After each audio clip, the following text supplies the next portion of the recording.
Hello, everyone. I'm Erica. And I'm Akilah. Welcome to HeartsChat. Hey, everyone. Thank you for tuning in again. This is part 2 of Q&A. We aren't doing any check-in. We're just going to jump right in. So let's get started. All right. Okay. Moving on. Can I go to therapy even if I don't have a mental health diagnosis or illness? Yes. Yes. Which we pretty much just talked about that. If you're having life stress that you just want to go and talk. You want somebody to talk to. Maybe you want a professional opinion. No problem. That, doesn't have to be, everything's falling apart, I'm in shambles, or what, is represented on some of these movies and media, all those kind of, it doesn't have to be extreme and dramatic. It can be, I just want somebody to talk to, Yep. Simple as that. Really that simple. Yeah. So, did you have anything to add to that? I don't have anything. No, it's really that simple. All right. Do I have to go to therapy alone? No. Well, I guess talking to Erica and myself, the answer is no. In how we think, you don't have to go alone. You can bring anybody you want to bring, and you feel comfortable being in that room with you. Exactly. I know I worked somewhere before, and I was working with a teenager, 17, and she brought her friend one day, Okay. And when you're working with, in her situation, 17, single parent home, mom worked all the time. She was by herself a lot of the time. She came to therapy by herself. She had her own transportation. She took an Uber to therapy every week. Wow. He was the first appointment of that day. She was early, and would take her Uber and back to school. They knew where she was going. Very responsible. And, when she's home, spend time by herself. So she asked, hey, can my friend come sometime? Sure. And I always had that conversation when working with older teenagers or older people that, if there's somebody in your life that's important to you, you can bring them, sometime if you want, and it's also part of building that relationship with them too. And so they came, and somebody else that I work with said, hey, you want to be careful about bringing people, blah, blah, blah, blah.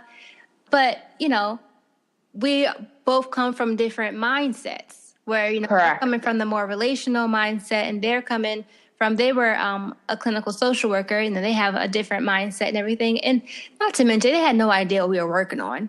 You have no idea what it was. Brought her friend for a pizza party, Yeah, that's different. So it was relevant. It was necessary.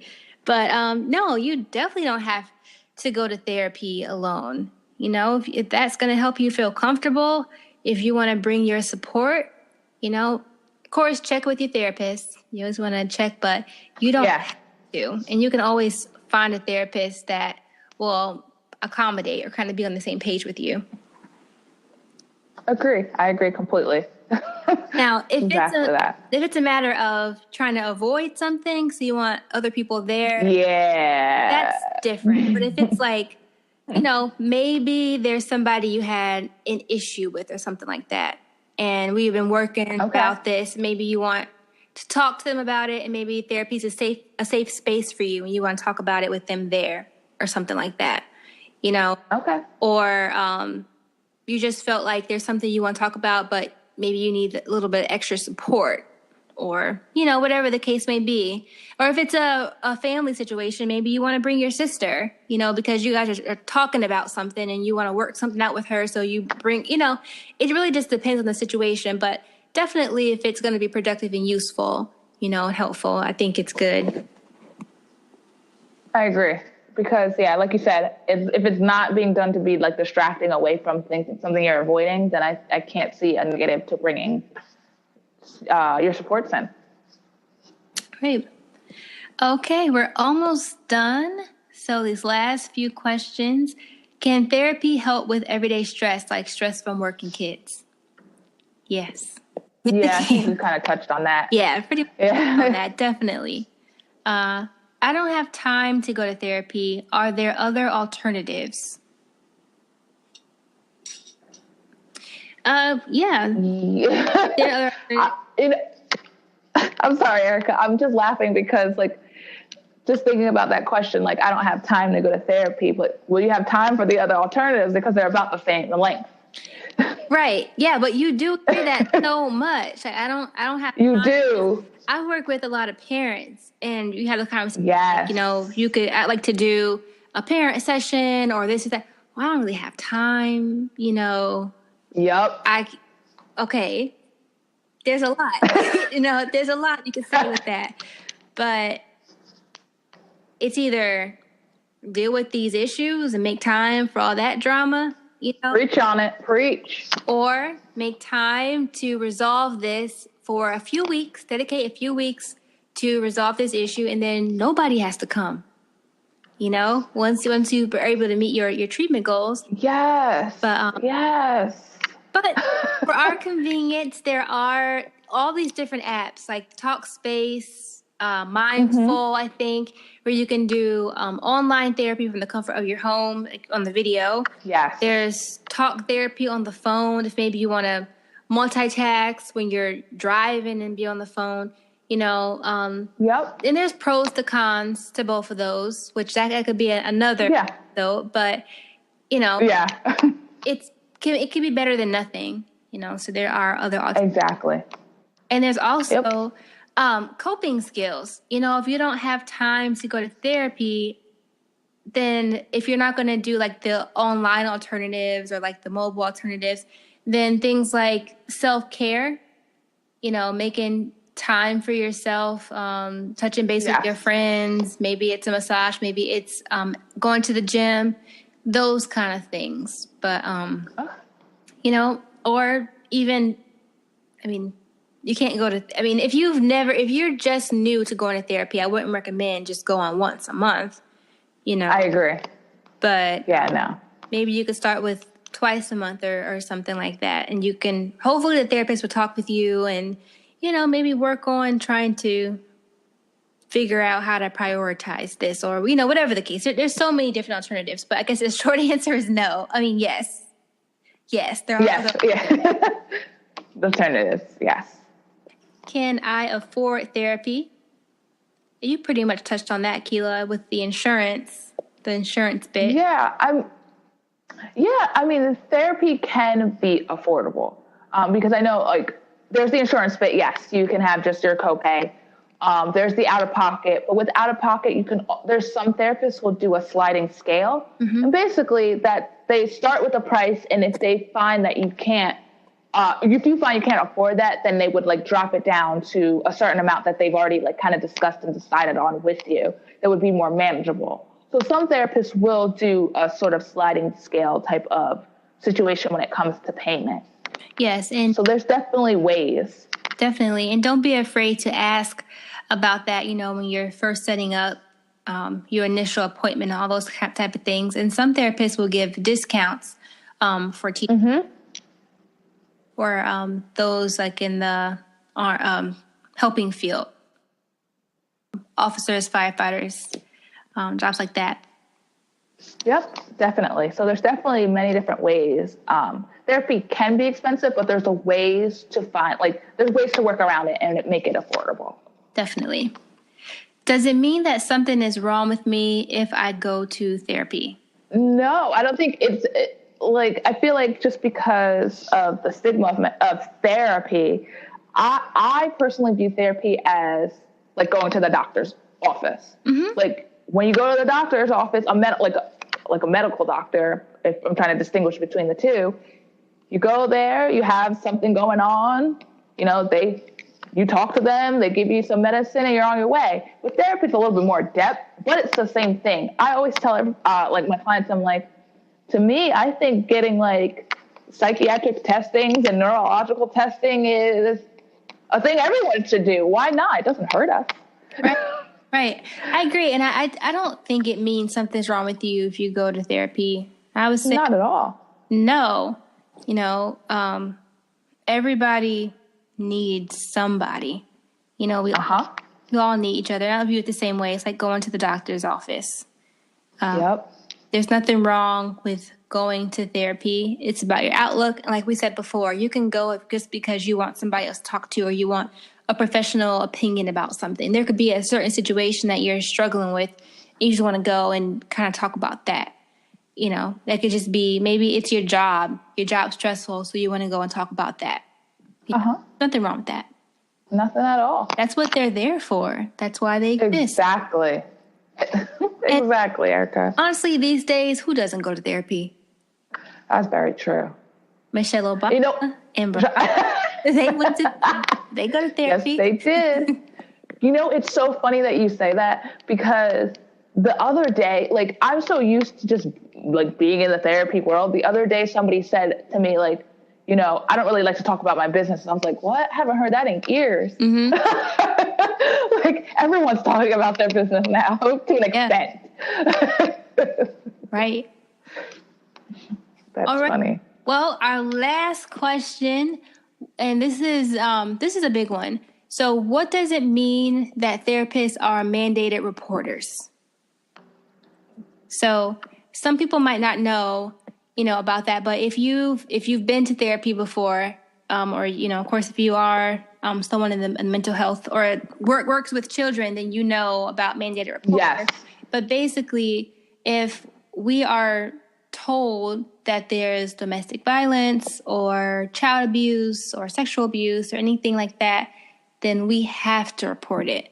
You know, if we don't, then we risk, you know, our license, we risk our jobs, you know. Yes. So we have to. So if a child comes in and says, you know, someone touched me, or, you know, I got a bruise, what happened? My mom hit me. Then rather, you know, in some cases, whether it's true or not, we're not detectives. It's not our job to try to figure out if it's true or not. It's just if that's what we're told, we have to report it. And then there are, you know, social worker assigned to the case. They will investigate it and determine, you know, what it is. And this can be a deterrent for some people to go to therapy because they don't want, because, you know, like I said, most people don't know about this unless they've had this situation or they've exactly, because we go over our limits of confidentiality, and that's a part of it, and we talk about that, so you know from the beginning. But I find most people that are skeptical of this are people who've had CPS or Child Protective Services or whatever it's called in your area called on them, and then they think anytime a therapist is involved, they're going to be reported. Yeah. You know, or they're going to have people in their home. And that's not necessarily true. No, that's not. And I think, sorry, I didn't mean to cut you off. Oh, go ahead. No, kind of what I wanted to add to that too is we're also mandated, and I don't know if this differs in states, but we're also mandated if someone is saying they're going to harm themselves or someone else. Like, we have to report that as well. Like, whether that, you know, calling the mobile response, whether that's having, if we're dealing with kids, it's like having their parent take them to crisis, or, you know, having them go to the hospital. Like, those are things we also have to tell about. So I know a lot of times, especially with working with kids, sometimes they won't openly say stuff about that after I say that, but I've already know about it because their parents have told me. Yeah. So that's how you kind of get around that with that. But those are some other examples as to kind of what it means for us to be a mandated reporter, because at the end of the day, we're trying to help protect everyone. Exactly. And like Erica said, we're not detectives. We can't sit here and say, like, okay, you did this, you did that. We can't investigate that. Like, again, that's not part of our job. Our job is to help process through the trauma of it happening. That's why there are like caseworkers and social workers to kind of come out and assess those to see if those claims are true. Right. And even they aren't, you know, trying to take your kids away. And I mean, oh no, not the goal, or trying to put you in a facility or something, you know, just trying to assess what type of resources could be helpful to help, you know. Yeah. It's just that sometimes some people in the field can give others a bad name for how they go about things. I agree. You know, I think that things could be going about a bit better in certain situations, you know, that I've heard about. And so I completely get it why this would leave a bad taste in people's mouths, you know? Well, I agree. I completely get it too. I think the thing that I forget who told me this. I think it might have been one of our professors or our supervisors when we were in grad school, Erica, that, or it may even be like a supervisor. Anyway, somebody told me, like, if you're planning on like calling like Child Protective Services or DCP&P, like on a family, have that conversation with them so that they're not blinded by it. Right. Like, be open about it. That gives them a chance to know that, yes, you called. This is why you're calling, and then they can decide if they want to continue working with you or not. Like, I've had a situation where I had to call, and I told them, actually helped the person actually called themselves ultimately. So it wasn't necessarily me calling, but me telling them it's probably best to call, and it worked out much better than me just kind of going behind their backs and just calling on them. Exactly. I'm glad you brought that up, because that's a big piece, because I've also called with families together that we've called and, you know, explained the whole bit. And I've also seen other people not tell them. And then when they come back, they're upset. Yep. And you might have cost yourself a client. So. Yes. Yeah. But, those are some questions that we've heard about, been asked, you know, over the years. So we thought it would be good to kind of break down and go through some of those questions. So we hope that this can encourage you to go to therapy if you need it, or if you're already in therapy, maybe, you know, gives you a better understanding or helps you, I don't know, think about things a little bit differently, or give you something to think about. But either way, we hope that this question and answer was helpful for those listening today. Yes. All right. Good. Well, we will catch you on the next one. Bye. Bye. Thank you so much for listening to HeartsChat today, where we speak from the heart. We hope that you enjoyed our show. Catch us every Sunday and Tuesday at 7 p.m. Eastern Standard Time on our YouTube channel and on our website, which is HeartsChatRadioshow.com. Be sure to follow us on our social media pages at HeartsChat Radio on Instagram and at HeartsChat on Twitter, Facebook, and Periscope. We'd love to hear from you. If you have any comments or questions or topics that you want to hear about, you can email us at HeartsChat@HeartsChatRadioshow.com. And for all of your personal relationship questions, please visit my blog from ericasheart.com. Thank you for listening to HeartsChat, where we speak from the heart.